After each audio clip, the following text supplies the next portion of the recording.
Hey, what's up guys? Welcome to another Automation Week video. Today we're talking about PODTurbo. Now, right up front, I just want to tell you guys this software specializes in automating uploads to Amazon Seller Central. But you have to have a GearBubble subscription and you have to pay for PODTurbo. So I know it's probably out of the price range of most people. As a result, I'm going to try to go through the video a little bit quicker than normal.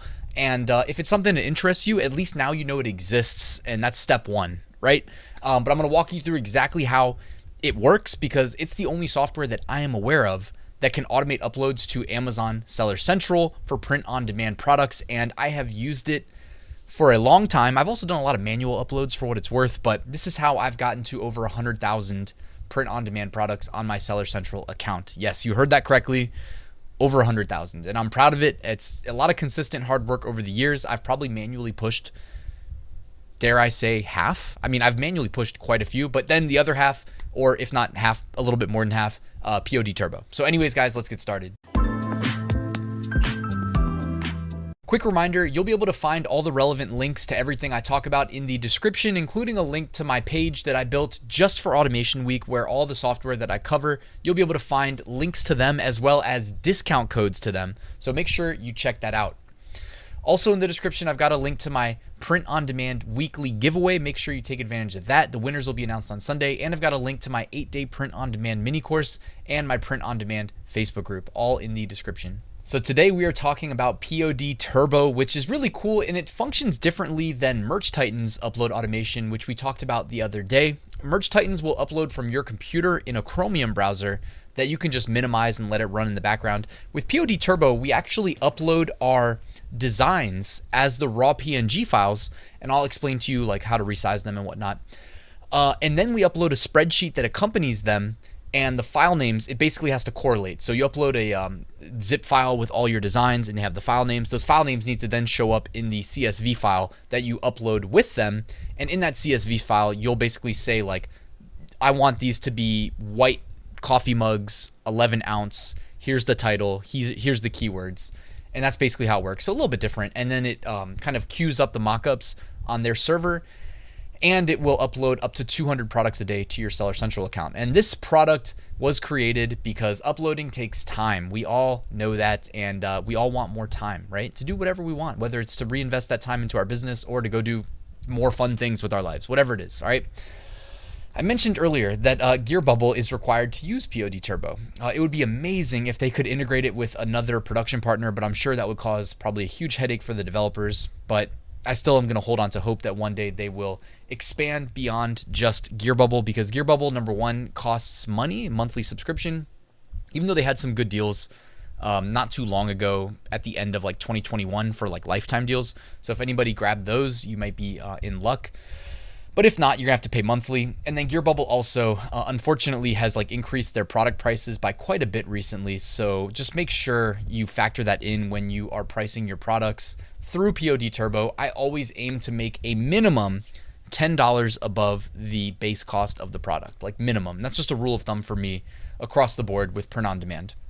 So we're gonna be able to take our designs, and what I like to do is take each batch of designs. I like to do 100 designs per batch. Now, if you can make that happen, I'm going to also be dropping a video this week on AutomatePOD, the Chrome extension that can automate your design process and download them for you. So it actually makes it reasonable to get to that number. This is just my approach, by the way. You don't have to do the quantity approach, but I don't see any reason not to, right? Like you can still do all the other approaches, like the high quality approach, and have this running in the background. You don't have to choose between the two. So that's why I just want to make that clear really quickly. But I like to upload to the 11 ounce and 15 ounce white mugs. I always aim to make at least $10 profit, like I said, from the base cost. The 11 ounce and 15 ounce black mugs as well. They have two-tone mugs. I typically will do 2 of the two-tone mugs. I typically do red and blue personally. They also have, I think I skipped one in between here, but I also upload to the heat color changing mugs. You guys know what I'm talking about, the ones that change color when they're heated or you put something hot inside. The shot glasses, which I mean, I had to shed a tear because they used to cost $2.95. Now they're up to $4.95, which is a massive price increase. Not liking that. I upload to the travel mugs. I upload to the tumblers as well. And then I think, yeah, there's a couple different tumblers, and I think that's pretty much it, guys. The way I do it, I try to make sense of everything that I do. So like, I don't want to get too much in depth in this video, but I do, of course, have separate resources available where I go extremely in depth into the exact process, the logic that I applied to reach that end. Give you like my spreadsheet template, because there is a spreadsheet involved. But basically, I'm going to walk you through like kind of how you go about doing this. So you need to have a spreadsheet to accompany your designs. First, you have the designs, and I cannot skip this point right here. You need to resize your designs. So I always design at 4,500 by 5,400 pixels, and that works great for pretty much all the print-on-demand platforms, except for when you're queuing up your PODTurbo uploads. Fortunately, there's a free website called Bulk Resize Photos. I drop 100 images in at a time, and then I hit when you drag them in, you get like a couple options. It's called image resize. I click image resize. I type in 3,600 by 4,200. I set the file type to PNG, and then I just hit convert. And it converts all of them. It takes maybe 2 minutes per batch. It all kind of depends, really. And then it downloads them, and that's exactly what you need. So, and it downloads them as a zip, which is actually what you need to upload to PODTurbo when you're actually trying to queue up these uploads. And by the way, like I'll spend like 1 day every few months, and I'll queue up like 3 or 4 months worth of PODTurbo uploads. And then I just don't even worry about it. I just forget that it exists until, 3 or 4 months down the line when I need to, go in and do it again. So I actually just recently did it last week. So it's fresh on my mind how to go about doing this. And basically what I was trying to get at is I want to like maximize my efficiency and my what I get from my time investment. So when I convert these files and then I make the CSV file, I have like an exact process that goes in a very specific order of how I go through the whole thing. And it's very efficient. It's about as efficient as I think it could possibly be in getting as many uploads queued up as you can and maximizing the number of, products that you've got that are available to us from the designs that are optimized at these dimensions, 3,600 by 4,200. Because you can actually, GearBubble it supports a larger catalog, but you don't want to, I don't think it makes sense to like constantly resize your images. I like to resize at 3,600, 4,200 because I can do a lot with those. Okay, but if I want to upload to certain other products, I'm gonna have to resize again, and that to me, it's not worth it. It takes too long. Okay, but you figure out what works for you. I want you to know it's possible, but for me, it's like I'm moving quickly. I got a lot on my plate, so this works for me at those dimensions, and if it doesn't work at those dimensions, I don't do it. Okay, so you need your spreadsheet. I kind of covered this more in depth in the Merch Titans upload automation video about how I do my spreadsheet stuff. But basically, you have your spreadsheet. This is not actually the exact spreadsheet that you need for PODTurbo, but hopefully you get the point here. There's certain headers that you need. You can go download it from PODTurbo once you log in. It's very easy to download the spreadsheet. I recommend using as many shortcuts as you can. For instance, I always name my design files the primary keywords, okay? And then I use this little shortcut here where you select all the files. You can hit Control A for Windows users. Then hold Shift and right click one of the files. When you hold Shift and you right click, you get access to the copy as path, okay? And that's extremely useful because then while you don't actually need the file path for PODTurbo because you just need the file name, then I pull it into Notepad++. I can do just a bulk basically find and replace. So the front end of the file path, that's C:// whatever your computer, you can just replace that, right? So it's just a bulk delete basically. And then I delete the it comes with quotations, delete the quotations. Then you've got your file names. You'll need to move the file names into your CSV for PODTurbo. So I copy paste, done. Then, and actually you'll probably need to do it a couple times because you need to put the front image and the back image. There's a column for front image, column for back image. Because if you've ever uploaded to a coffee mug, pretty much in any production partner, it typically supports a front and a back image. And since I'm typically taking my, t-shirt designs and putting them on coffee mugs and whatnot, it's not an all-around design, right? I can't just make a coffee mug with one design, right? If I'm making a t-shirt design and putting it on a coffee mug, it's going to look best if there's a front and a back and it's just kind of replicated. So anyways, 2 columns, you copy paste it twice. Then I do one more find and replace. I find the .png portion and I just delete that. And now what am I left with? I'm left with the file name without the file extension. And I told you I name my files after the primary keywords. So then I have my column in the spreadsheet where I copy paste the primary keywords. And thanks to Excel formulas, it automatically updates my title, my description, keywords, all those things, okay?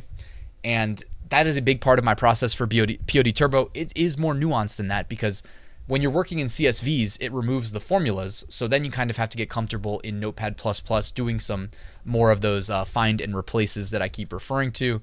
But I promise you, I mean, I can get through it really quickly. So if I can do it, you can do it too if you end up going down the rabbit hole of PODTurbo. Because, I mean, hey, it's just uploading a couple hundred products to you or to Amazon Seller Central on your behalf every single day in the background while you sleep. You know what I mean? You can't beat that. And I'm telling you, I only have to queue up PODTurbo 3 or 4 times a year. Like, that's it. And then it just works. Okay, so I wanted to put this out there and put it on your radar. I don't like to keep things secret. I have no incentive to keep this secret because I doubt we're going to be in each other's niches. So anyways, this is what it looks like. You know, I go to PODTurbo, and when you first start uploading, the status will update in real time. So it'll say like checking CSV. And then if the CSV is good, it'll say waiting for design images. When you upload the images, it'll say generating mockups. And then after the mockups are complete, it'll say mockups complete. And after that, you click these manage buttons here. Okay, you have to do it on each row. And when you manage it, you can say, I forget exactly what it says, but it basically says like upload. You know what I mean? It's basically a button that says like queue upload. Okay, so you queue the upload, and then then what happens is under status, it'll say publishing on process. When you get it to say that, you're good to go. You don't have to worry about anything. Okay, and I think each row, if it hits the max uploads per day, I think each row represents 1 day's worth of uploads. I could be wrong. I'm trying to do the math in my head. I think it could be 1 day's worth of uploads, but it also depends, right? Like if you do 200 products per row and it hits 200 products in a day, then that would be 1 day, but it doesn't always hit 200. It depends. Sometimes Amazon is slow with letting you get those uploads pushed. So it's not always going to be fast. Like in the fourth quarter, it was really slow, for instance, but it's been running fast lately. The results, as you can see at the very top, if you squint of that screenshot, I have 124,644 products as of taking that screenshot. Of course, that number is actually higher from when I took the screenshot to now because PODTurbo is literally working in the background and adding products. So from the time I took that screenshot, probably within 10 minutes, that number went up. That's how this works, okay? Yeah, so this is the game that I'm playing. You know what I mean? I don't make the rules. I just kind of exist in the system, and I'm trying to make the system work for me, right? That's passive income in a nutshell, but that's also a microcosm of passive income. In this case, PODTurbo, right? So guys, thank you for watching this video. I did just want to remind you that in my full print on-demand course, which walks you through how to start, scale, and automate your business, in the last module, I go in depth into automation. I call it the bonus module, right? And you get my exact process for PODTurbo. So it's a lot more nuanced and detail oriented than this video was, including like I say, hey, just click here to download my spreadsheet, which has the formulas. Here's the exact order that I perform every action. Here's why I do it that way. I don't want you to just take me at my word. I want you to understand why we do it that way. Anyways, you can find out more. The link is in the description if you're interested, guys. I also have just the PODTurbo module in case you just wanted that.